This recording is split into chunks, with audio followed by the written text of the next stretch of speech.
আসসালামু আলাইকুম। একটা বেশ বড় ধরনের রাজনৈতিক সিদ্ধান্ত। সেটা হচ্ছে প্রধানমন্ত্রী পদে ১০ বছরের বেশি নয় সিদ্ধান্তে একমত বিএনপি। অন্যদিকে এনসিসির প্রস্তাব থেকে সরে এসছে ঐক্যমত্য কমিশন। অধ্যাপক আলী রিয়াজ বলছেন ঐক্যমত্য কমিশনের যিনি সহ সভাপতি তিনি বলছেন, আর বিএনপিও তাদের আপত্তি ওই এনসিসি গঠনের বিষয়ে সেখান থেকে সরে এসছে। তাহলে একটা সমঝোতার পথ কিন্তু তৈরি হলো। প্রধানমন্ত্রী পদে একজন ব্যক্তি ১০ বছরের বেশি দায়িত্ব পালন করতে পারবেন না, সংবিধানে এমন বিধান যুক্ত করার বিষয়ে একমত হওয়ার সিদ্ধান্ত নিয়েছে বিএনপি। ওইদিকে সংস্কারের আরেক মৌলিক বিষয়, সাংবিধানিক বিভিন্ন প্রতিষ্ঠানে নিয়োগ দেওয়ার জন্য জাতীয় সাংবিধানিক কাউন্সিলের মতো প্রতিষ্ঠান গঠনের সঙ্গে দলটি একমত নয়।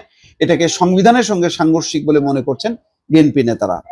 এটা নিয়ে বড় আপত্তি ছিল যে এই সাংবিধানিক কাউন্সিল গঠন নিয়ে। মঙ্গলবার রাতে চেয়ারপারসনের গুলশানের রাজনৈতিক কার্যালয়ে বিএনপির যে সর্বোচ্চ নীতি নির্ধারণী ফোরাম জাতীয় স্থায়ী কমিটির বৈঠকে এই সিদ্ধান্ত নেওয়া হয় বলে সূত্র জানায়। এতে লন্ডন থেকে ভার্চুয়ালি যুক্ত হয়ে সভাপতিত্ব করেন বিএনপির ভারপ্রাপ্ত চেয়ারম্যান তারেক রহমান। বৈঠক সংশ্লিষ্ট সূত্র জানায়, সংস্কার বিষয়ে জাতীয় ঐক্যমত্য কমিশনের সঙ্গে গত কয়েকদিন আলোচনার বিষয়ে রিপোর্ট বৈঠকে তুলে ধরেন বিএনপির স্থায়ী কমিটির সদস্য সালাউদ্দিন আহমেদ। স্থায়ী কমিটির বৈঠকে বিস্তারিত আলোচনা হয়েছে।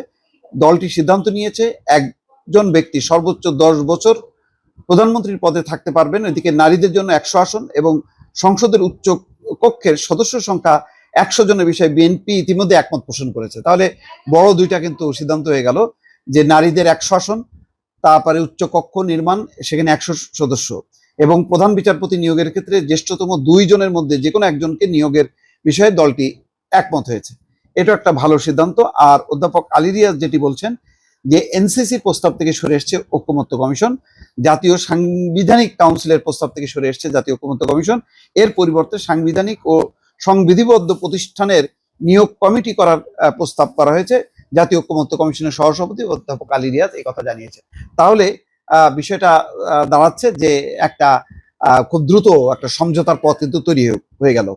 বুধবার রাজধানীর ফরেন সার্ভিস একাডেমিতে রাজনৈতিক দলের সঙ্গে জাতীয় ঐক্যমত্য কমিশনের আলোচনায় এই কথা জানান অধ্যাপক আলী রিয়াজ।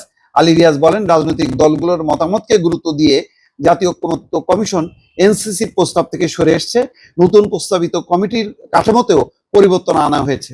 এনসিসিতে রাষ্ট্রপতি এবং প্রধান বিচারপতি থাকার যে প্রস্তাব করা হয়েছিল, নতুন প্রস্তাবিত কমিটিতে তারা থাকবেন না। উচ্চ কক্ষ এবং নিম্ন কক্ষের স্পিকার এই কমিটিতে অন্তর্ভুক্ত থাকবেন। কমিটি শুধু সাংবিধানিক এবং সংবিধিবদ্ধ প্রতিষ্ঠানগুলোর নিয়োগ কার্যক্রম পরিচালনা করবে।